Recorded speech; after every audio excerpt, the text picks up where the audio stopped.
was it that made you feel great?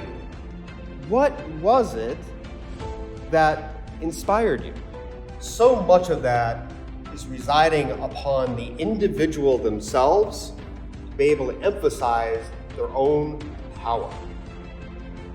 But the goal is there to help us focus so that we can push through. That's a great thing. We rally the troops, we pull our employees together. So as we round the corner from base camp on our expedition, for the first time, we see the summit. The fear is overwhelming. The behavior is misaligned. It's just like business or project management. We're missing $1 million deadline. We're not getting our deliverable. Why aren't we accomplishing our goals?